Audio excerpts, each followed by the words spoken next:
¿Qué tal? Muy buenos días a todos y a todas. Juan Hernández de Diario Basta, Tabasco Hoy, Campeche Hoy y Quintana Roo Hoy de Grupo Cantón. Sobre el tema, ¿qué tan complicado o qué tan laborioso ha sido recuperar los valores que se perdieron durante la etapa del neoliberalismo? Y lo planteo de esta manera porque en muchos de los libros pues se quitaron materias como lo que fue civismo, había problemas incluso con lo que eran los honores a la bandera. Entonces, realmente, ¿cómo ha sido este proceso de recuperar todo estos valores, lo que es la historia de México, realmente recuperar toda esta esencia que nos da identidad a los mexicanos? Esa sería mi primera pregunta del tema. Durante todo el periodo neoliberal dejó de, yo diría, dos cosas. Uno, de reconocerse a nuestros héroes y heroínas, incluso en el bicentenario de la independencia y la revolución, surgió pues una corriente que quería denostar al padre de la patria, Miguel Hidalgo y Costilla, al propio Morelos. De la revolución no se diga. Previo a ello, si ustedes recuerdan, quisieron desaparecer incluso a los niños héroes de Chapultepec, de los libros de texto, que además de que sí hay pruebas históricas de que existieron los niños de Chapultepec, los héroes, estos jóvenes que defendieron con su vida la soberanía y la independencia de México frente a la invasión de los Estados Unidos.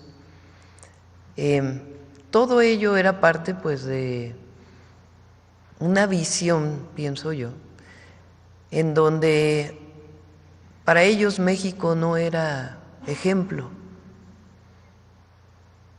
quizás hasta les avergonzaba nuestra historia nacional. Y miraban a otros lados, a otros países. Bueno, en aquella época incluso se habló del fin de la historia. Y con la transformación, con la cuarta transformación, el objetivo no solamente es rescatar, recuperar la historia, nuestros héroes, nuestras heroínas, sino muchos héroes que no fueron reconocidos tampoco previo al periodo neoliberal. Muchos héroes y heroínas, dirigentes sociales que representaron la lucha por las libertades, por la democracia, en contra del régimen de un solo partido y que nunca fueron reconocidos, inclusive fueron encarcelados.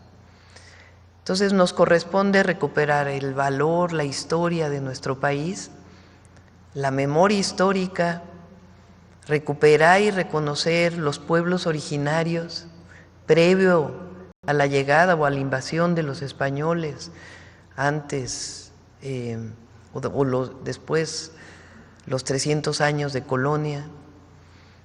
Entonces, recuperar el origen y recuperar también la historia desde la independencia hasta la fecha. Y también durante la época de la colonia, que hubo muchísimas héroes valerosos que pelearon por la defensa de nuestro México. Entonces, es muy importante reconocer la historia, la memoria histórica, la bandera como un símbolo que nos agrupa, un símbolo de independencia, de soberanía, de historia. Yo creo que todos cuando vemos la bandera pensamos en aquella historia de los niños héroes, pero también, fíjense, la primera vez que aparece el águila sobre un nopal o una nopalera es con Morelos. No tenía los tres colores, el verde, blanco y rojo, pero tenía al águila sobre un nopal. Si uno piensa, Morelos es un gran personaje de nuestra historia. Él escribe los sentimientos de la nación, pero en este símbolo, de alguna manera es como reconocer que para que México sea independiente, tiene que reconocer también su legado histórico de los pueblos originarios.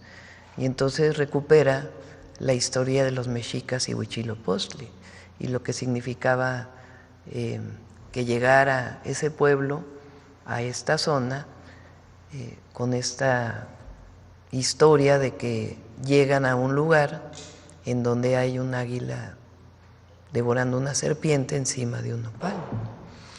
Entonces es un símbolo muy grande la bandera, y hoy recuperar nuestra historia y sentirnos orgullosos de ser mexicanos y mexicanas.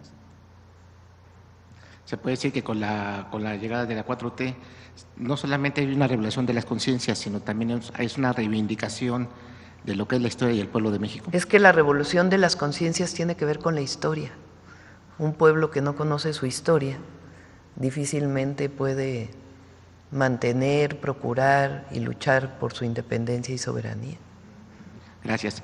En una segunda pregunta, doctora, pues todo este fin de semana, el bloque opositor, contrarios a lo que es su gobierno, pues se dieron vuelo con el tema del abogado de Juan Pablo Penilla Rodríguez, donde, intentando relacionarlo con su gobierno, con Morena, incluso con otros gobiernos, muestran una foto de un reconocimiento que le fue otorgado en San Lázaro, y pues todo esto se lo atribuyen a su partido, pero ya conforme va pasando el tiempo, pues van saliendo algunas cosas a flote, ¿no? Una de ellas es de que esta foto que fue mencionada fue hecha en una premiación de una legislatura pasada.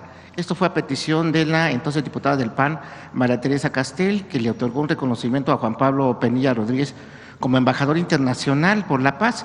Esto en el Salón de Legisladores del Palacio Legislativo. Pero más allá de todo esto, me gustaría conocer su opinión referente precisamente a cómo han estado utilizando la figura de este abogado, en donde él ya sale a desmentir que no ha tenido ninguna relación con el Mayo Zambada, y también incluso sus abogados también han mencionado esto. Todo eso no han utilizado para empañar su gobierno, pero para hacer ver algo que no es. Conocer su opinión sobre esto. Sí, primero no conozco a la persona, pero sí es importante aclararlo, porque sale una fotografía ahí en donde ni sé exactamente en qué lugares, pero en la campaña, en los recorridos que hace uno por el país, se saca uno fotografías con muchísima gente. Tan solo en este fin de semana, viernes, sábado y domingo, han de haber sido, no sé, 2,000 fotografías, 3,000 fotografías, 4,000, de muchísima gente que se acerca a tomarse una fotografía, y cuando uno está en territorio, no sabe uno exactamente con quién se toma una fotografía.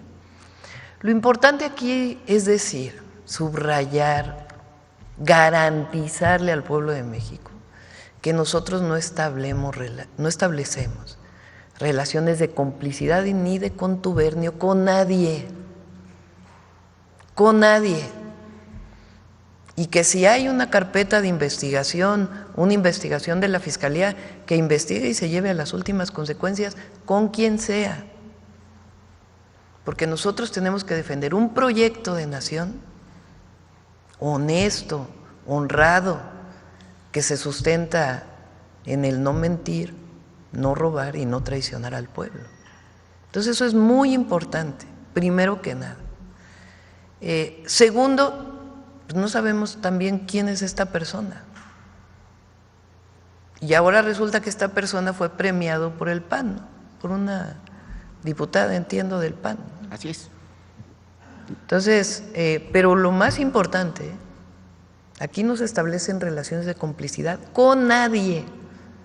Como decía Juárez, nada ni nadie por encima de la ley. Y eso es lo que nos da fuerza, lo que nos da autoridad. Entonces eso por encima de todo. Y si hay investigaciones contra esta persona u otra persona cualquiera, que proceda siempre las fiscalías estatales o la Fiscalía General de la República. Le preguntaba eso porque al final de cuentas todo el fin de semana lo estuvieron utilizando redes sociales, se activaron los hashtags. Pero fíjense que no tiene hay un equipo que nos ayuda a ver cuánto de la red X sobre todo son bots. Los bots son cuentas generadas artificialmente que replican una noticia para hacerlo tendencia. En X una tendencia pues es de cuántas veces y qué tan rápido se repite un hashtag, una frase, Entonces, ¿qué es lo que hacen en esta red? Compran cuentas y hay empresas que se dedican a este pues trabajo que no es muy loable que digamos, ¿verdad? En donde se inventan cuentas y entonces empiezan a subir de manera automática a la red. Entonces, de un estudio que hicimos, 70% eran bots de este fin de semana. Y casualmente son los mismos bots de narcopresidente, narcocandidata, que se utilizaron en su momento.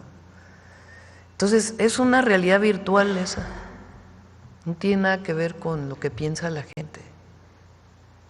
Ya cada vez influye menos esa red social, por lo menos en México. Cada vez tiene menos seguidores, menos impacto y menos las tendencias en esa red. ¿Por qué? Pues porque son falsas. Si fueran reales, si fueran personas que están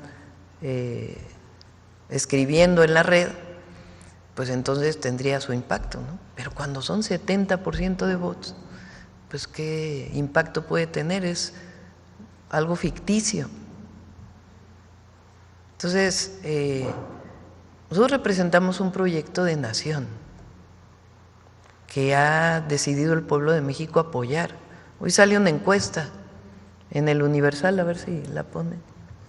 No por nada, digo ahí. Es una dedicatoria a los adversarios. Ah, y él iba a mostrar otra encuesta también. Y un agradecimiento a la gente.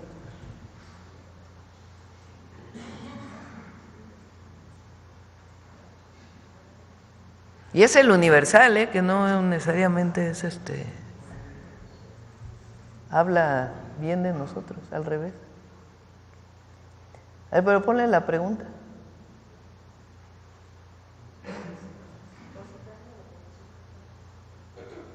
La primera pregunta. La primerita gráfica.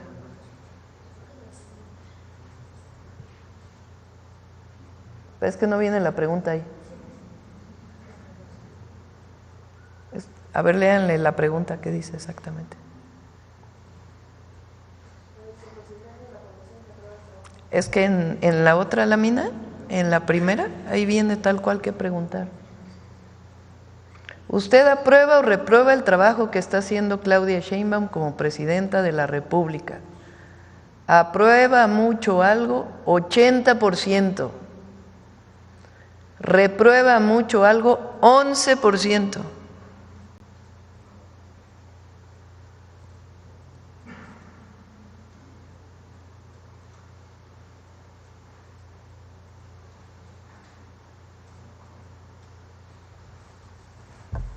Cuando uno dice la verdad, cuando uno está concentrado en gobernar y gobernar para la gente, cuando no hay nada más importante para uno que los principios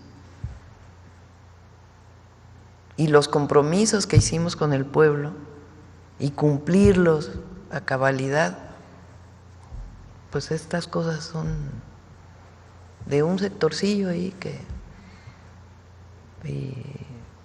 y luego resulta que la oposición reconoció a esta persona. Entonces. Y bueno, finalmente, doctora, presidenta, precisamente tocando este tema de las encuestas, se dio a conocer, bueno, ya nos publicamos que, bueno, precisamente estas campañas tengan ese desprestigio, pues se dio a conocer una encuesta internacional de Consulta Morning, en donde la sitúa como la segunda mandataria mejor calificada por encima de Donald Trump e incluso de Justin Trudeau. Esta encuesta, pues, también el 2011, en el periodo pasado, pues se toma al expresidente Andrés Manuel López Obrador pues como uno de los mandatarios mejor calificados a nivel mundial. Usted pues prácticamente está siguiendo esta misma tendencia, y se reconoce a nivel internacional todo lo que ha sido el trabajo de los mandatarios. Aquí están pues sí, encuestando a la gente, están midiendo políticas económicas, políticas sociales, o sea, están aprobando pues luego parte de su gobierno, de lo que lleva su gobierno. También pues preguntarle qué opinión le merece que sea usted colocada como la mandataria mejor calificada de América. Pues agradecer a la gente y decirles que nuestro compromiso está cada día, 7 días a la semana, 24 horas del día, para servir al pueblo. Para eso nos eligieron. Muy bien, por acá. Y luego acá. Buen día, Presidenta. Buen Manuel día. Pedrero, de los Reporteros MX. Andando un poco en la pregunta del compañero, quien empezó a circular esta versión acerca del abogado fue el viernes, milimétricamente para que se desarrollara el fin de semana, Anabel Hernández. Ah, sí. ¿Esto significa algo para usted? Pues el presidente López Obrador habló mucho de esta persona, ¿no?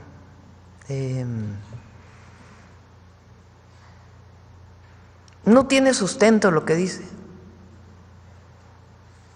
Creo que el tercer debate o el segundo debate a la presidencia, la candidata del PRI sacó el libro de Anabel Hernández, porque tiene un último capítulo ahí que es unos inventos, pero unos inventos, que no tiene sustento, no tiene base, nada. Y yo le dije, pues mejor, ¿por qué no leemos ciencia ficción, ficción? Porque es un libro de ficción. Fíjense, esta persona es el testigo principal para que el juez de Barandilla del caso Ayotzinapa esté en los Estados Unidos. Una persona que tiene mucho que decir, porque hay pruebas de que ahí estuvieron algunos de los muchachos. ¿Qué tiene que hacer ella? Como el principal testigo para que el juez de Barandilla esté en los Estados Unidos del caso Ayotzinapa. Entonces, ella pues ha establecido una forma de periodismo, pues que no es periodismo, es ficción. Entonces, no es creíble para el pueblo de México. Ella perdió credibilidad hace mucho tiempo.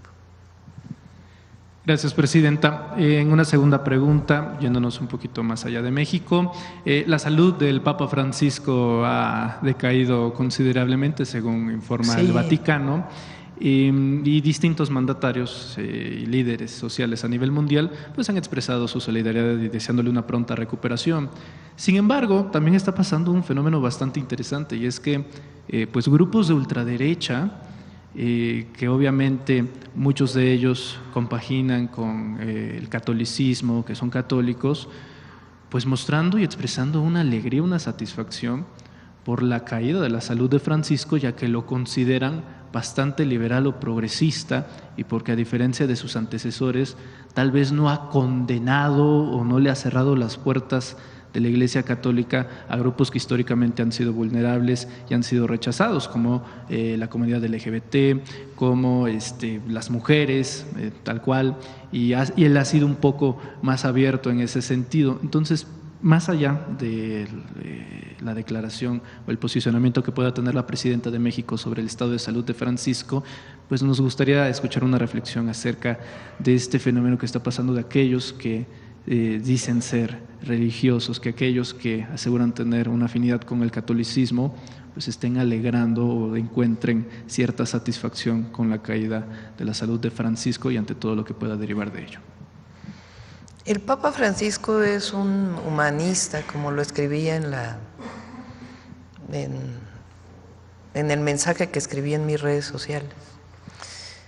Él tiene muchos textos, pero tiene 2 textos muy significativos de su pensamiento, 2 encíclicas, una dedicada a nuestra casa común, hablando de la protección a la naturaleza, que es algo muy progresista, y además de defensa de la Tierra, del planeta Tierra, de manera muy importante.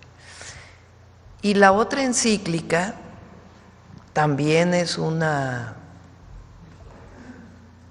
reflexión sobre lo que representó el neoliberalismo, y lo dice tal cual.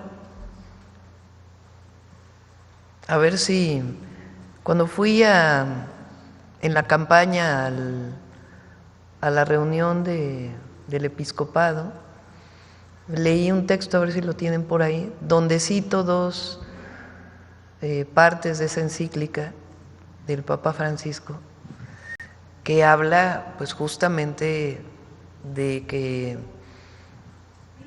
consumismo, de que se perdió la esencia de la humanidad con ese sistema. Entonces, claro, todos los que defienden otra visión de la Iglesia, pues están en contra de él. Lo que es terrible, pues es que se digan cristianos, ¿no?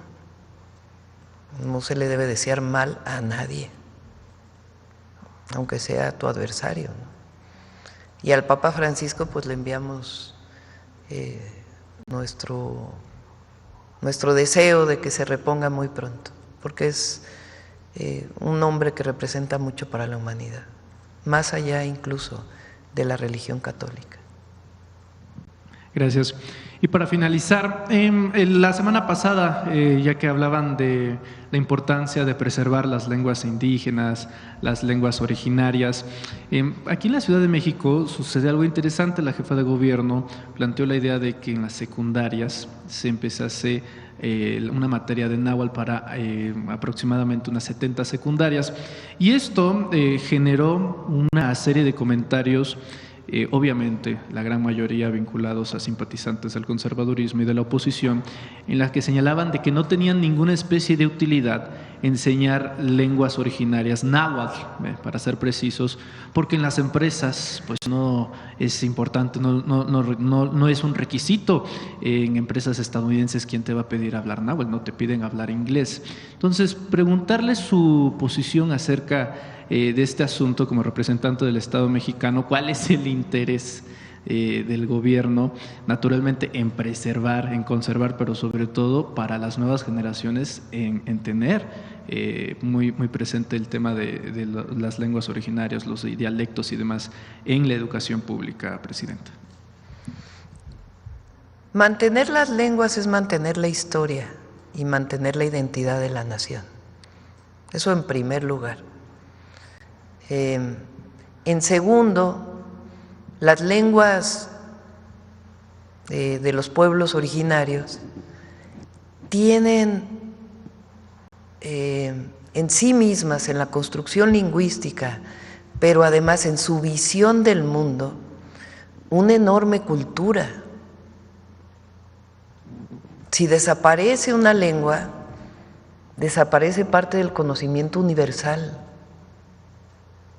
y parte de nuestra identidad como mexicanos y mexicanas. Entonces, todo aquel que niega a los pueblos originarios como esencia de México y a las lenguas originarias, niega a México. Es como esto que hablábamos de recuperar nuestra historia. Entonces, recuperar la lengua madre o las lenguas madres tiene que ver con lo que decía Violeta el otro día. Queremos que las familias se sientan orgullosas de su lengua, si hablan una lengua originaria, orgullosas, para que le enseñen a sus hijos y a sus hijas su lengua, porque la lengua materna es la primera lengua que hablas. Y lo que queremos es que siga transmitiéndose la lengua. Y para que siga transmitiéndose, pues tiene que haber orgullo e identidad. y nos corresponde como gobierno reconocer esa identidad y valorarla. Y además, pues esto que hizo Clara, que es muy importante y que es parte de la nueva escuela mexicana en los lugares en donde se hablan lenguas originarias, que es que en la escuela se enseñe para que no se pierda y que se recupere, porque representa conocimiento también. No solamente es la historia, el legado, sino conocimiento. Entonces hay que conservar la lengua madre, las lenguas madres. Acá. Gracias. Buenos días, Presidenta. Joana Flores, de Grupo ASIR. Preguntarle sobre el tema de la bandera. Decía usted en un inicio que este evento de las 10 de la mañana se va a transmitir en escuelas. Si nos pudiera platicar, ¿va a ser a nivel nacional? ¿Se va a estar replicando a través de redes sociales? ¿Cómo va a ser, por favor? Sí. Gracias, buenos días. Sí, va a ser a nivel nacional. La Sedena entregó a las autoridades educativas estatales una cantidad de banderas para que se lleve a cabo la ceremonia de abanderamiento de las escoltas. Cada una de las entidades estatales designó un lugar donde se va a llevar esta ceremonia y es la que va a ser de manera simultánea con la que se realice aquí en Ciudad de México. Como les comentaba, cada una de las entidades decidió cuál era un lugar. En el caso de Guerrero, pues muy emblemático en el caso de Iguala, pero se le entregará estas banderas a escoltas del nivel educativo de educación básica. ¿Y va a ser en escuelas públicas o también privadas? Va a ser, cada una de las entidades estatales designaron qué escuelas se les iba a otorgar este símbolo patrio. Cada autoridad estatal designó el número, cada una representa tanto preescolar, primaria o secundaria, y ellos también eligen el lugar emblemático donde se va a llevar esta ceremonia. Fue la autoridad estatal a quien se le entrega esta cantidad de banderas y son los que agruparon a sus escuelas. Muchas gracias. Y, Presidenta, si me permite hacerle una pregunta al titular de Profeco sobre este tema de las pulseras o estos esquemas donde se paga previamente, preguntar si para todas aquellas personas que ya acudieron a algún evento, que tienen todavía saldo, sé que se puede reclamar, pero ¿hay se podrá regresar el tema de la comisión que se pagó previamente o no es un tema retroactivo, digamos? No es un tema que se haya platicado con ellos. Lo que se atendió a partir de la semana pasada es que todo iniciara justamente este fin de semana con el festival que acaba de suceder. Es como la primera vez. Lo que ellos nos dijeron era que ya estaban poco a poco retirando algunos cobros, mientras que hace unos 3 o 4 años cobraban por el cashless, por la precarga y por la devolución, ya habían estado retirando algunos. Y nosotros hicimos con el equipo una investigación, que fue la que les mostramos, en donde efectivamente algunos festivales y algunos eventos ya no cobraban alguno de estos conceptos. Entonces, lo que se habló fue que de aquí en adelante, y hay un tiempo que tienen las personas para hacer esta reclamación, entiendo que es posterior a 10 días, y después el sistema tiene un tiempo para también devolverlo. Lo que nosotros pedimos fuera que se redujera este tiempo, porque luego podía llegar a ser hasta después de 10 días. Entonces, la idea es que sea a partir de este fin de semana que pasó, hacia adelante los eventos que siguen. Y también, este fin de semana, en otro tema, en Monterrey hubo un tema en el Parque Fundidora.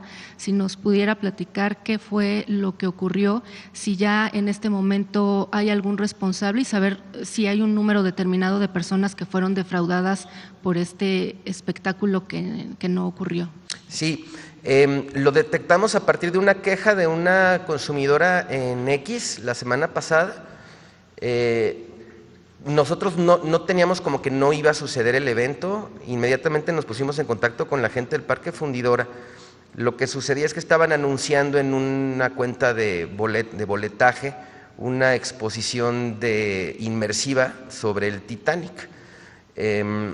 normal, y además ya ha estado en otros lugares del mundo esta misma experiencia, entonces no se nos hizo nada raro, pero nos alerta una queja. Solo tenemos una queja de una consumidora.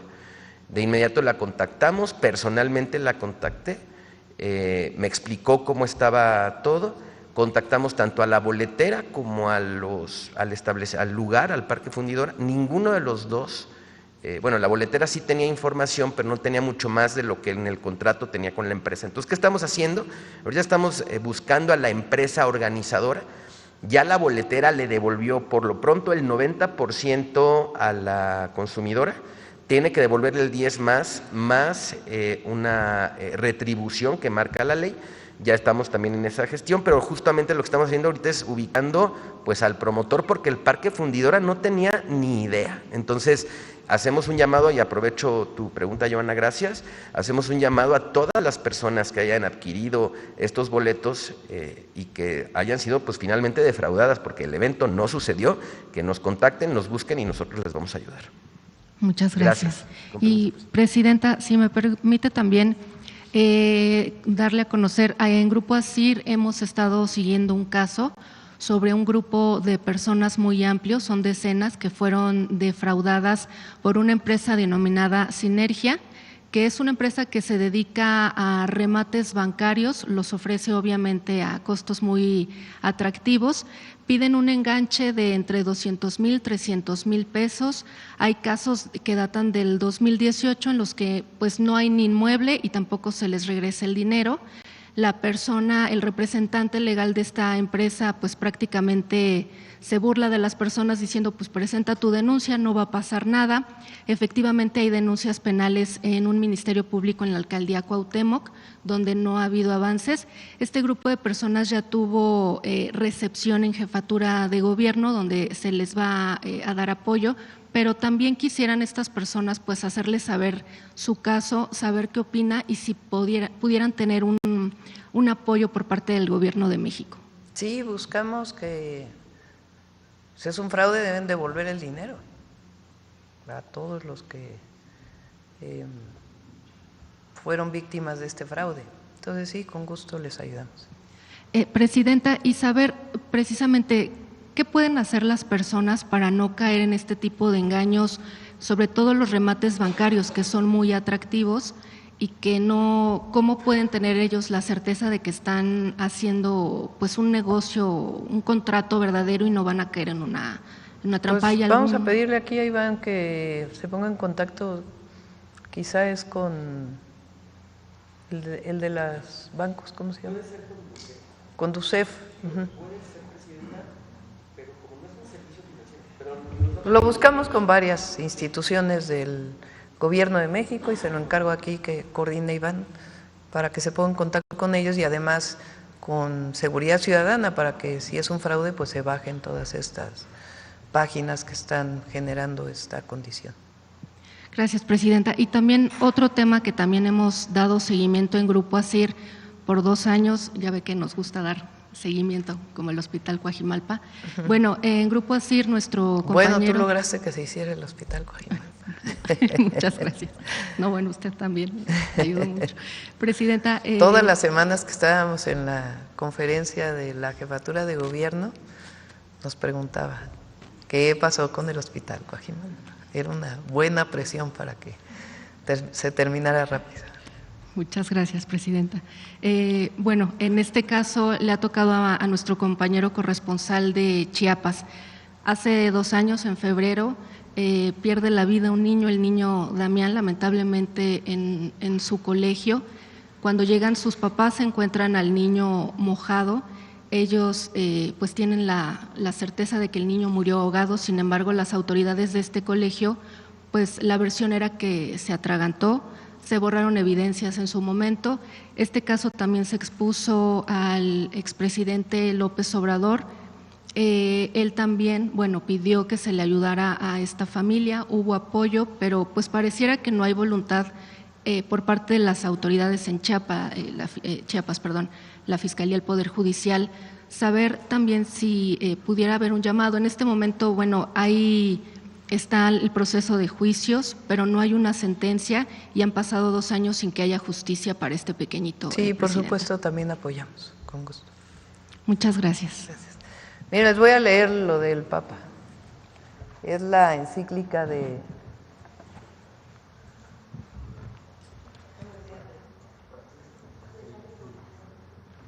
Fratelli Tutti. No, pero a ver adelante. Fíjense, en el punto 127, es la encíclica del Papa Francisco, Fratelli Tutti. Pero si se acepta el gran principio de los derechos que brotan del solo hecho de poseer la inalienable dignidad humana, es posible aceptar el desafío de soñar y pensar en otra humanidad. Es posible anhelar un planeta que asegure tierra, techo y trabajo para todos. Este es el verdadero camino de la paz y no la estrategia carente de sentido y corta de miras de sembrar temor y desconfianza ante amenazas externas. Porque la paz real y duradera solo es posible desde una ética global de solidaridad y cooperación al servicio de un futuro plasmado por la interdependencia y la corresponsabilidad entre toda la familia humana. Esta, miren, buenísima. El mercado solo no resuelve todo para los trasnochados neoliberales. Aunque otra vez nos quieran hacer creer este dogma de fe neoliberal. Es escrito del Papa Francisco. Se trata de un pensamiento pobre, repetitivo, que propone siempre las mismas recetas frente a cualquier desafío que se presente. El neoliberalismo se reproduce a sí mismo sin más, acudiendo al mágico derrame o goteo, sin nombrarlo, como único camino para resolver los problemas sociales. No se advierte que el supuesto derrame no resuelve la inequidad que es fuente de nuevas formas de violencia que amenazan el tejido social. Por una parte es imperiosa una política económica activa, orientada a promover una economía que favorezca la diversidad productiva y la creatividad empresarial para que sea posible acrecentar los puestos de trabajo en lugar de reducirlos. La especulación financiera con la ganancia facial como fin fundamental sigue causando estragos. Por otra parte, sin formas internas de solidaridad y de confianza recíproca, el mercado no puede cumplir plenamente su propia función económica. Hoy precisamente esta confianza ha fallado. El fin de la historia no fue tal, palabras del Papa Francisco. Y las recetas dogmáticas de la teoría económica imperante mostraron no ser infalibles. La fragilidad de los sistemas mundiales frente a las pandemias ha evidenciado que no todo se resuelve con la libertad del mercado y que además de rehabilitar una sana política que no esté sometida al dictado de las finanzas, tenemos que volver a llevar la dignidad humana al centro y que sobre ese pilar se construyan las estructuras sociales alternativas que necesitamos. Voy a leer el último. La procura, punto 233, la procura de la amistad social no implica solamente el acercamiento entre grupos sociales distanciados a partir de algún periodo conflictivo de la historia, sino también la búsqueda de un reencuentro con los sectores más empobrecidos y vulnerables.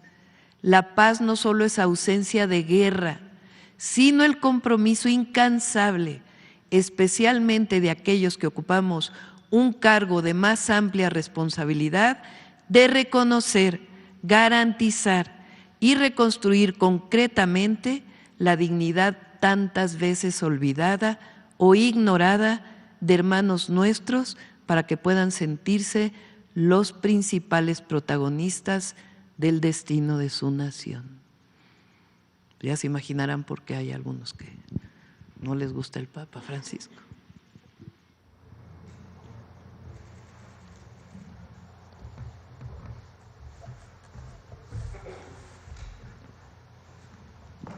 Gracias, Presidenta. Mara Rivera, de Enfoque Noticias.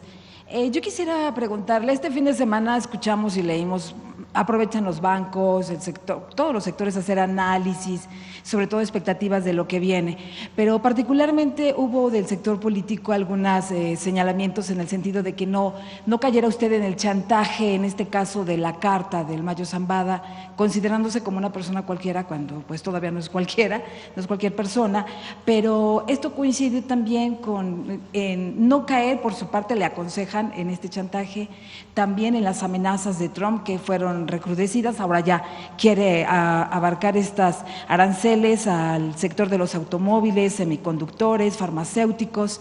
Entonces, un panorama que leen los analistas también del sector económico como pues difícil de centrar la atención a los problemas que hay, porque esto podría incluso complicar a su gobierno con el objetivo de la meta que se tiene de disminuir el déficit público del 2% del PIB, cuando están saliendo programas a lo mejor coyunturales, por ejemplo, el trasladar a 10,000 del personal militar pues a la frontera. Esto puede representar gastos al gobierno, programas nuevos que no estaban contemplados, en fin, que al mismo tiempo ven un escenario difícil que pueda complicar las finanzas. ¿Usted qué lectura le da y también qué piensa de esta recomendación de no caer en un chantaje? Porque esto podría, pues a lo mejor hasta provocar más la ira del presidente Trump, ¿verdad? Pues ni caemos en chantajes ni caemos en amenazas. Cumplimos con nuestra responsabilidad, con la Constitución y con las leyes. Frente a una situación como esta, ¿a dónde va uno? Pues al derecho de cualquier mexicano, cualquiera que éste sea. Y lo que dice la Constitución y lo que dice la ley, porque juramos respetarla. Entonces no es ni caer en chantajes, ni caer en amenazas, ni caer en lo que diga un periódico, o lo que diga el otro, o lo que recomiende un analista financiero. Nosotros cumplimos con la ley y eso es lo que debemos hacer. Y para eso está la Fiscalía y para eso los protocolos de la Secretaría de Relaciones Exteriores y lo que debe hacerse. Ahora, somos muy responsables. No tiene nada que ver con el déficit y con caer en irresponsabilidades en el uso de los recursos públicos. Ya presentamos aquí el viernes los ingresos al erario público gracias a la gente. Pusimos una meta alta de recaudación este año. Bajamos el déficit de 5.9 a 3.9, 2 puntos del PIB. Se dice fácil, 2 puntos del PIB, son casi 700,000 millones de pesos. Y además, recaudamos en enero más de lo que planeamos. Y estamos haciendo un ejercicio responsable de los recursos, cumpliendo con nuestros compromisos. Entonces, no le veo relación de una cosa con otra. Y la presidenta, los gobernadores, los legisladores, y ojalá fuera así también con los jueces, pues deben cumplir con la ley. Algunos no. En lo que había ofrecido el día de mañana por parte del Gabinete de Seguridad, de si en este caso del caso de Mayo Zambada, se valoraría esta situación de que pueda, o sea, se nos diría mañana si se puede o no seguir con la defensa o lo que pide él que sea repatriado, porque sí suena un poco chantaje de que si no me pueden repatriar va a haber un colapso. Es importante algo, la Fiscalía y el Fiscal General de la República aquí mismo ha expresado varias veces, revisen los días que ha estado el fiscal, lo que hizo desde el primer momento hasta la fecha. No tiene que ver con una carta que se envió o no. Claro que si envía una carta a cualquier mexicano, pues tiene que responderse. Eso así es, pues está establecido en el 8º constitucional. Y hay protocolos. Y lo que ha hecho la Fiscalía viene de mucho antes, y mañana pues que lo explique el fiscal, qué es lo que han estado haciendo ellos. Sí, porque quizás este tema del colapso que él anticipa, pues también pueda ser pues una herramienta. ¿Ustedes creen que nosotros vamos a hacer política o vamos a gobernar con eso? Pues no. Lo que explicamos aquí es cuál es la responsabilidad del Estado mexicano, del gobierno de México frente a una situación como la que se vivió, de acuerdo a lo que dicen las leyes y la Constitución. Entonces, por eso dije, a ver el fiscal qué planteamiento tiene, y frente a asesorías y demás, pues qué hace la Secretaría de Relaciones Exteriores frente a cualquier mexicano. Entonces, a eso tenemos que remitirnos, no a una opinión subjetiva o una carta de amenazas, pues no. Y en el tema entonces de lo que pueda representar una presión a los ingresos, el traslado de militares y todo esto que pueda incluso irse incrementando, está contemplado. No hay más. Y además hay obligaciones que tenemos que cumplir y las cumplimos, y eso no quiere decir que haya un mal uso de los recursos. Okay. Ya por último, Presidenta, a pesar del decreto presidencial de enero respecto a prohibir esto de los vapeadores, cigarros electrónicos, pues la verdad es que hemos visto que estos se venden así abiertamente. No sé, Profeco, si tenga operativos contemplados o si esto tenga que ver también con amparos y todo esto a lo que acudieron, pero lo cierto es que no se ha cumplido este decreto, se siguen vendiendo abiertamente vapeadores, pero ahora hasta con la consigna de que ya hay uno que no produce cáncer, que incluso tiene el 90% de su contenido magnífico para la salud. O sea, el caso es de que no se cumple este decreto, se están vendiendo estos en farmacias, en los Oxxos, en tiendas de conveniencia. Pues no sé si tenga que ver esto con los amparos o por qué unos sí y otros no se están vendiendo en el mercado. Tiene que salir la ley secundaria, que ya está trabajando la Consejería Jurídica, y a partir de allí, pues, las fiscalías, las instituciones que les corresponda, pues tienen que hacer su trabajo. ¿Eso no hay tiempo? No, ya tiene que estar muy pronto. Okay. Gracias. Tiene que ver con las penas frente a alguien que venda algo que está prohibido en la Constitución.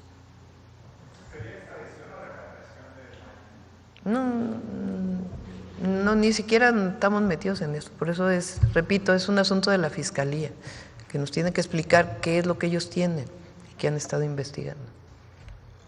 Sí. Muchas gracias. Buenos días a todas y todos, Presidenta. Buenos días, Julio Sánchez de UNO TV. Yo quiero abordar varios temas que tienen que ver con la relación con los Estados Unidos, y en primera instancia una de las preocupaciones es el tema del fentanilo.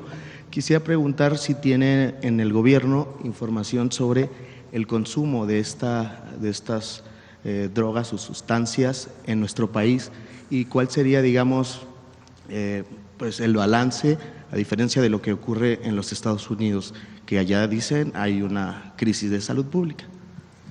Sí tenemos información, se hizo una encuesta, digamos que no coincide la tendencia con lo que venía antes, entonces va a ser una nueva encuesta con el Instituto Nacional de Salud Pública, un análisis, una investigación.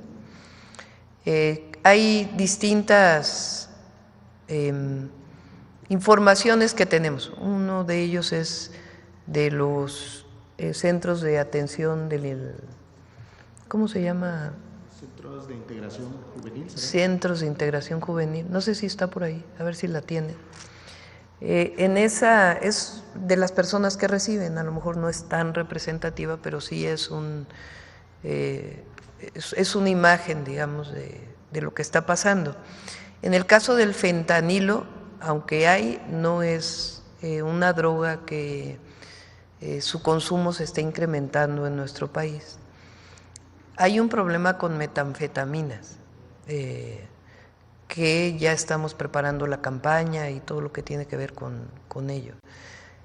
Aún así, de todas maneras, el nivel de consumo de drogas en México es mucho menor que el nivel de consumo en los Estados Unidos, que fue esto de la segunda conversación que tuve con el presidente Trump. Hemos tenido 3 llamadas de teléfono, 2 previas a que asumiera la presidencia ya como presidente electo y la última que tuvimos ya como presidente en la Casa Blanca Constitucional. En la segunda llamada justamente hablamos del tráfico de fentanilo, en la tercera también, pero en la segunda fue donde él hace este reconocimiento de que yo le planteé la campaña que estamos haciendo contra el consumo de fentanilo. Y también lo que le planteé, que es cierto, le dije es que en México nos protegemos, hay valores. Yo creo que el hecho de que los jóvenes permanezcan más tiempo con las familias en México ayuda a que estén pendientes los padres y madres de familia del consumo. Y Estados Unidos tiene un problema grave de consumo. Se han reducido las muertes por consumo de fentanilo. No es muy claro si es porque se consume menos o porque hay un nuevo medicamento que evita que haya muerte cuando hay una sobredosis. Quizá tienen que ver las dos. Ellos tienen que analizar en Estados Unidos lo que está ocurriendo. Y vamos a hacer una nueva encuesta nacional para poder saber en dónde estamos y actuar. ¿Esa encuesta cuándo se va a hacer este mismo año? Con el Instituto Nacional de Salud Pública. La coordinación la lleva el doctor Kersenovich. De acuerdo, Presidenta, muchas gracias. En otro tema, bueno, tiene que ver con lo que decía también el presidente Donald Trump respecto del fentanilo. Ayer hacía un comentario de que decía, pues no estamos contentos porque sigue llegando el fentanilo a Estados Unidos y pues llega a través de México. También hace una referencia sobre Canadá. ¿Qué decirle hoy al presidente a unos días, digamos, de que se cumple este plazo y es una de sus exigencias? Sí, una de los temas que es muy importante y que estamos planteando nosotros es que tiene que hacerse una revisión de por dónde entran los precursores, y en todo caso dónde se fabrica el fentanilo y las propias pastillas, que es la forma más común de venderlas. A ver, yo pregunto, ¿entra por Estados Unidos los precursores? No sabemos, ¿no? O sea, ¿por qué solo se dice que entra por México y por Canadá? ¿Por qué no investigar si entra por Estados Unidos? ¿Dónde se fabrican los precursores? ¿Cómo hablamos con los países que fabrican los precursores para que tengan controles en la fabricación de los precursores? ¿Por dónde se mueve? ¿Cómo llega? Porque hay una acusación de que entra solamente por la frontera de México, que nosotros vamos a hacer lo que esté en nuestras manos, porque nosotros vamos a ayudar a Estados Unidos por esta crisis humanitaria que tiene. Pero además no queremos que el fentanilo llegue a ningún lado, no queremos que las drogas lleguen a ningún lado, no solo a Estados Unidos, sino a jóvenes mexicanos o jóvenes de cualquier país del mundo. No queremos, y en eso tenemos que colaborar y coordinarnos. Pero tenemos que hacer una revisión, los 3 países, por dónde están entrando los precursores, dónde está la fabricación, cómo se vende ilegalmente, porque ¿dónde está el gran consumo? En Estados Unidos. ¿Quién vende el fentanilo en Estados Unidos? ¿Cuáles son esos cárteles que venden el fentanilo en los Estados Unidos? ¿Dónde está el lavado de dinero de esos recursos? Y ahí vamos a cooperar y a coordinarnos, precisamente porque no queremos que esto exista. Pero también ahí ponemos una parte en donde todos tenemos que atender el consumo de las drogas con una visión de salud pública. Entonces nosotros vamos a colaborar, vamos a coordinarnos, siempre con respeto, exigiendo el respeto a nuestra soberanía, y estamos haciendo nuestro trabajo también para disminuir los índices de inseguridad y de delitos de alto impacto que hay en nuestro país vinculado con el tráfico de drogas, o producción y tráfico de drogas. Pero entre los 3 países tenemos que hacer este análisis, a ver tanta inteligencia que hay. Pues vamos averiguando, ¿no? Por dónde sale, por dónde entra, dónde se fabrica, cómo se distribuye, y eso nos va a dar mucha información para que cada quien en su país actúe de manera coordinada. Entonces, eso es lo que estamos planteando y es parte de los acuerdos que estamos teniendo en estas conversaciones, que esperamos pues que esta misma semana, que es el lunes, ¿el lunes qué día es? Es 3, ¿no? 3, sí, o sea, este viernes pues necesitaríamos estar llegando ya a acuerdos importantes, ¿no? Estaría, si es necesario, buscando otra llamada por teléfono con el presidente Trump, lo que haga falta pues para llegar a un acuerdo. Veremos a ese presidente Trump conforme se acerca a la fecha, pues con estas posturas, ¿no? A diferencia de la semana pasada. Pues, como digo, él tiene su forma de comunicar. Entonces, más bien nosotros nos guiamos por la colaboración y la coordinación que estamos teniendo y los grupos de trabajo que han estado trabajando. Ha habido varias llamadas de teléfono. En el caso comercial, el secretario Ebrard estuvo en Washington. Entonces, en todos los temas hay comunicación y lo que necesitamos pues es cerrar este acuerdo, que yo creo que estamos en condiciones de hacerlo. De acuerdo, Presidenta. Y la última, y agradezco mucho sus respuestas. Preguntarle el tema del Mayo Zambada. Decía usted que si envían cartas, algún ciudadano que pueda estar en algún proceso, se da respuesta. En este sentido, en este contexto, ya se entró con acciones consulares con el Mayo Zambada y algún acercamiento con su equipo legal. ¿Se ha platicado con él al respecto, dado que él insiste? ¿Con quién? Con el equipo del Mayo Zambada. No, se contesta por carta, cuando hay una petición por carta, cuando llega al consulado, como debe ser, pues es así. Pero además quiero decirles, esta persona tiene órdenes de aprehensión en México. Sí. O sea, porque ahí los adversarios y los pseudoperiodistas andan diciendo que los protegemos. Pues ¿cómo? Aquí tienen órdenes de aprehensión. El asunto es cómo se llevan las cosas, que tienen que estar en el marco de la ley, de la Constitución y de las relaciones internacionales. Pero aquí nadie protege a un delincuente, nadie. O sea, él tiene que enfrentar él y otras personas que hayan cometido delitos, pues tienen que enfrentarse a la justicia en México o en otros países. El asunto es cómo se llevó el proceso y cómo se contesta a estas peticiones. Pues en el marco de la ley. ¿Así?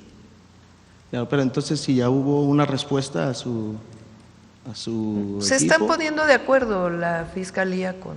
que es parte que hace Sí, la y hay Fiscalía. protocolos de cómo se contesta y no hay, digamos, nada fuera de lo normal. Es parte de la protección que, digamos, se brinda por parte de México frente a una situación así de un mexicano en el extranjero, por ejemplo. Todos tienen derecho a apoyo consular, siempre, e incluso cuando nosotros no tenemos pena de muerte, además no creemos en ello. Cuando hay un mexicano o mexicana que tiene, estoy poniendo el ejemplo, no es el caso ahora, claro. Pero para cualquier mexicano o mexicana se le da apoyo consular en el caso de que esté sometido a un juicio en donde la resolución que pide un juez es pena de muerte. Entonces, pero como cualquier mexicano o mexicana, en el marco de la ley y en el marco de la Constitución. De acuerdo. Y por último, si tuviera la actualización de personas que han sido deportadas o traídas a México. Sí, desde cómo no. A ver si ponen muchas gracias, esta ahí, presidente. si la tienen. Mira, este es elaboración propia con información del Sistema de Información Epidemiológica del consumo de drogas de los centros de integración juvenil. El verde es cannabis, el rojo punteado son metanfetaminas, el azul es alcohol y luego ya vienen más abajo tabaco, cocaína, crack. No aparece aquí ni siquiera el fentanilo, ¿no?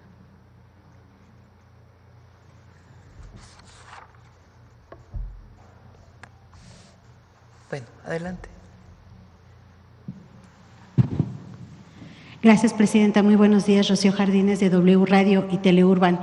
En primer lugar, comentarle y preguntar si usted ya ha podido ver un asunto que se le trajo aquí por parte de organizaciones civiles del proyecto Saguaro. No sé si le suena, es un proyecto que tiene la empresa México Pacific, le estamos dando seguimiento en W Radio. Dicen estas personas que para esta construcción que se está planteando de un gasoducto de Sierra Madre y la terminal de liquefacción de gas natural en Saguaro, donde se asegura que se va a afectar a las ballenas y también al clima del Golfo de California. Se pretende disminuir los espacios para que entren buques de hasta 300 metros de largo, lo cual dicen pone en riesgo la vida de las ballenas y también los ruidos, incluso puede terminar con mucha de esta especie y muchas especies marítimas. También saber si usted ha podido ver este asunto. Sabemos que una organización la organización Nuestro Futuro trajo este tema a la presidencia, le trajo una petición que está firmada por 215,000 personas. No conozco en particular, sí conozco el proyecto, no conozco en particular más allá de saber que existe el proyecto, y lo está viendo la Secretaría de Medio Ambiente y Recursos Naturales. Ellos pues tendrán que hacer un análisis profundo con manifestaciones de impacto ambiental para saber si es viable o no es viable. Todavía no se determina entonces. No. Gracias, presidenta.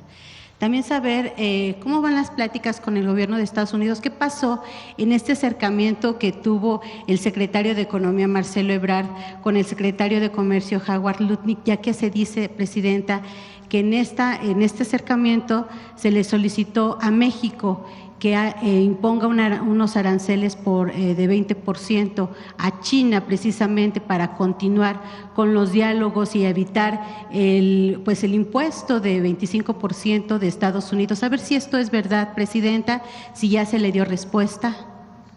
Tuvieron una primera reunión y lo que acordaron es seguir trabajando esta semana. Se queda un equipo de la Secretaría de Economía en Washington. Los van a acompañar algunos compañeros de Secretaría de Hacienda para estar trabajando con la Secretaría de Comercio de los Estados Unidos para poder establecer acuerdos.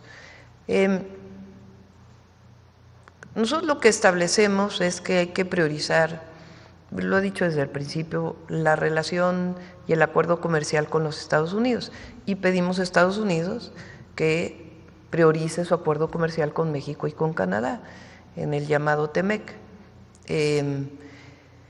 Y nosotros siempre hemos planteado, incluso lo hizo el presidente López Obrador, puso aranceles con países en donde no tenemos tratados comerciales, porque finalmente, incluso dentro del marco de la Organización Internacional de Comercio, lo que se establece es justamente eso, pues, priorizar en aquellos lugares donde tienes acuerdos de libre comercio frente a otros donde no tienes. Entonces nosotros con China, por ejemplo, no tenemos un acuerdo de libre comercio.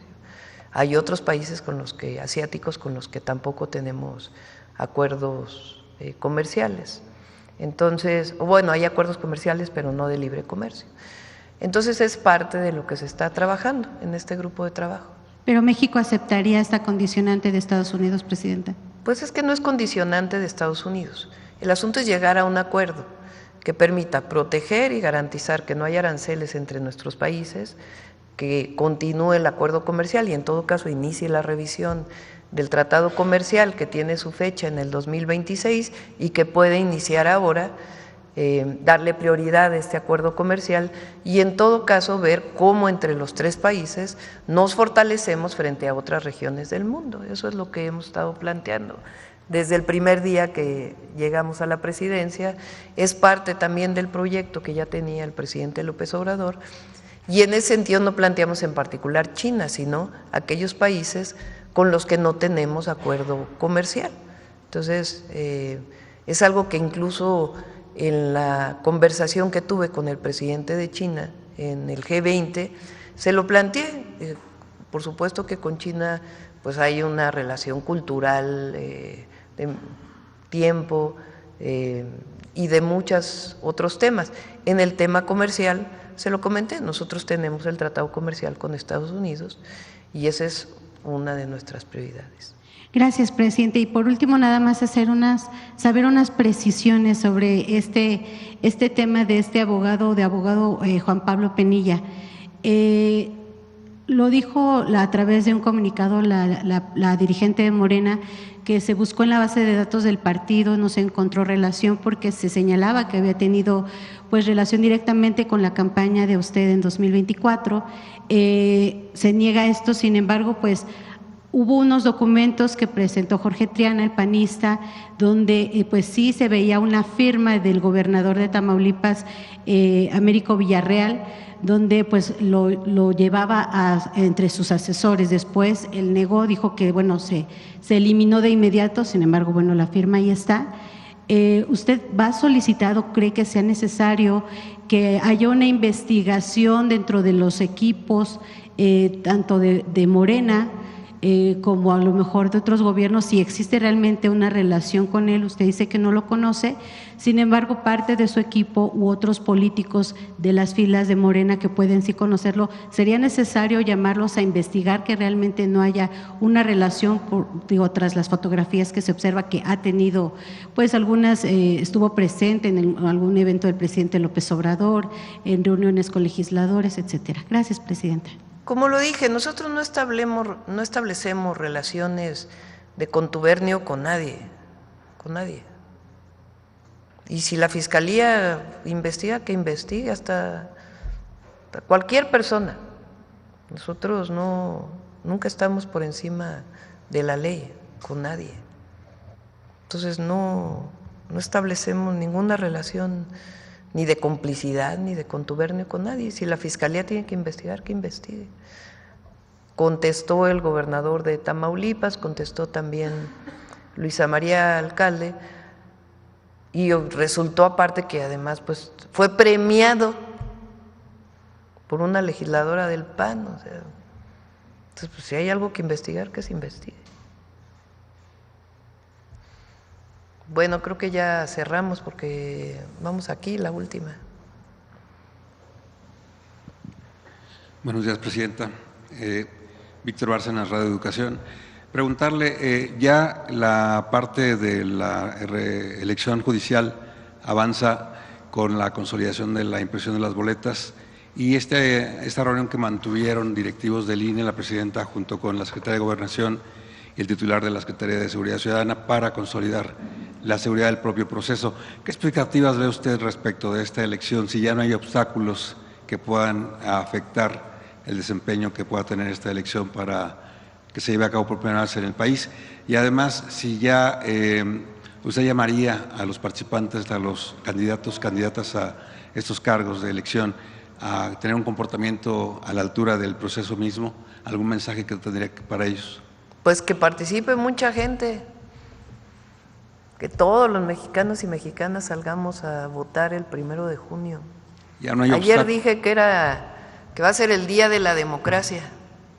Pero ya no hay obstáculos entonces para la propia elección como tal. No, ninguno. Ya incluso, de veras no le pregunté a Rosicela hoy que cómo son las boletas. La vi ahí que estaba en una fotografía con las boletas, que estuvo en una reunión con los consejeros y consejeras del INE. Entonces ya, el 1 de junio y todos a salir a participar, a ejercer nuestro derecho a elegir por primera vez al Poder Judicial. En el asunto del Mayo Zambada, ¿existirá algún tipo de disyuntiva respecto de si se queda ya y no es extraditado a México, el temor de que pueda vincular algún tipo de relación de la clase política en algunos niveles de gobierno con el narcotráfico y que estas informaciones afecten la imagen del gobierno federal? Pues nosotros no tenemos temor de nada de eso, porque no establecemos relaciones de contubernio con nadie, y que se actúe en el marco de la ley y la Constitución. O sea, todos aquellos que están diciendo es que está cediendo ante amenazas y está, no, es la ley y la Constitución lo que tiene que marcar en este y en todo, y las convicciones de que debe cumplirse. Entonces, ya que nos platique el fiscal y ya que en su momento lo que haga la Secretaría de Relaciones Exteriores con base en sus protocolos y lo que siempre ha hecho y lo que está en el marco de la ley, pues ya que se establezca.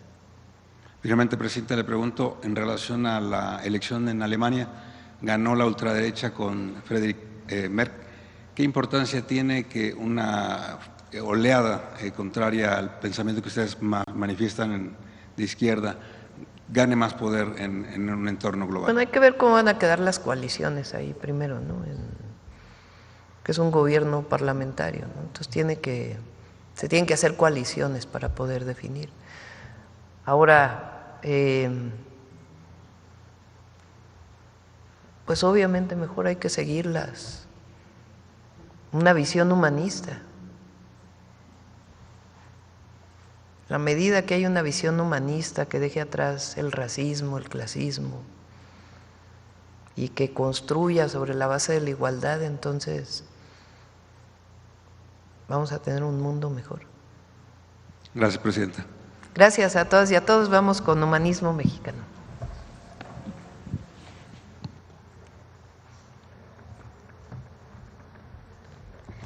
Con su permiso, señora presidenta. Hola, ¿qué tal? Muy buenos días a todos y todas los que siguen esta conferencia del pueblo, en la que vamos a seguir reflexionando sobre nuestro lábaro patrio.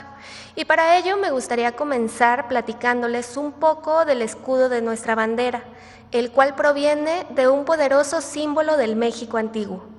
Verán, esta conocida imagen para todos nosotros del águila parada sobre un nopal se remonta a mucho tiempo atrás. Y de hecho la podemos encontrar en diversos códices que narran la fundación de Tenochtitlan, como el Durán y el Mendocino, pero también en un interesante monolito mexica, conocido como el Teocalli de la Guerra Sagrada, que se encuentra en el Museo Nacional de Antropología e Historia, y les recomiendo mucho que lo visiten porque esta es la representación más antigua de la imagen de nuestro escudo. Este símbolo ancestral fue retomado durante los primeros años de la lucha insurgente y tiempo después colocado en la primera bandera de la nueva nación mexicana. Desde entonces, forma parte fundamental de nuestro lábaro patrio y destaca como un recordatorio del origen indígena de nuestra nación. Así que yo los invito a que vayamos a ver el video que preparamos para todos ustedes el día de hoy, donde vamos a poder apreciar el desarrollo histórico de nuestro lábaro patrio, pero también vamos a poder aprender acerca de algunos otros referentes del México antiguo que son interesantes y que debemos mantener en nuestra memoria. La bandera nacional es el símbolo que representa la identidad y la unidad de la nación mexicana. Representa nuestros orígenes, los valores y la historia del pueblo mexicano para construir una patria libre, independiente y soberana. En el México antiguo ya se utilizaban las insignias pantli, que permitía ubicar calpulis, barrios, altépetls, ciudades, gobernantes, sacerdotes, señores de la guerra y comerciantes. En la bandera actual, la tradición prehispánica está representada por el águila devorando a la serpiente.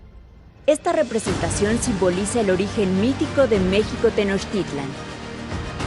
Los mexicas debían asentarse según la petición de su dios Huitzilopochtli, en donde encontraran esta imagen. El águila representa al sol, la serpiente la fertilidad de la tierra y el nopal el árbol cósmico que ordena al universo. La conquista y colonización española quiso borrar este símbolo de identidad mexica y sustituirlo por figuras y símbolos españoles. Sin embargo, los indígenas, los mestizos, las castas e incluso los criollos mantuvieron su identificación con la raíz indígena de la fundación de la ciudad y libraron una lucha sostenida contra la simbología española durante toda la etapa colonial. La permanencia de esta raíz indígena se juntó con el otro gran símbolo de la identidad de la población novohispana, la Virgen de Guadalupe, la Virgen Morena protectora de los indígenas. Así, durante la independencia, nuestra primera transformación, se izó el estandarte de la Virgen de Guadalupe que portó el cura Hidalgo el 16 de septiembre de 1810. Por su parte, Morelos fue el primero en incluir el símbolo mexica del águila y el nopal en el centro de su bandera, utilizada desde agosto de 1812 con la palabra Unión. Después de 11 años de guerra, en 1821 pudo consumarse la independencia. La bandera del primer imperio mexicano es una bandera tricolor. El ejército trigarante portó por primera vez los colores blanco, verde y rojo con franjas diagonales. Esta bandera marcó el fin de la Guerra de Independencia. Después de la caída del imperio de Iturbide, la Junta Gubernativa Mexicana decretó el símbolo patrio del águila posada de perfil sobre un nopal, devorando una serpiente y orlada por una rama de encino y otra de laurel. Estos símbolos y colores han tenido algunas variantes. A finales del siglo XIX y principios del XX, el águila apareció ligeramente de frente, mientras que en la Revolución, Venustiano Carranza decretó que el escudo nacional estuviera en el centro de la bandera y el presidente Lázaro Cárdenas dispuso que la cabeza del águila estuviera más erguida. Esta es la forma en que la conservamos hoy.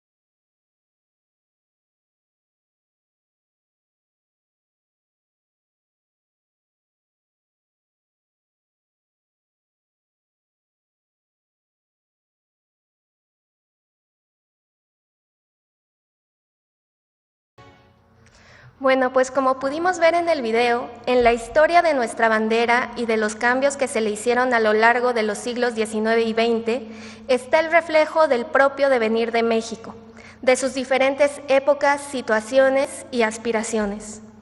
Teniendo esto en mente, creo que vale la pena destacar que a pesar de todas esas modificaciones, en nuestro lábaro patrio prevalecieron elementos esenciales que nos representaron y nos siguen representando como lo que somos. Un país con un pasado ancestral, que tuvo que luchar por alcanzar su propio destino y autodeterminación. Una nación con esperanza en el presente y en el futuro, y sobre todo unida ante la adversidad, hoy más que nunca bajo los principios del humanismo mexicano. Muchas gracias, Presidenta. Gracias, buen día. Nos vemos al rato.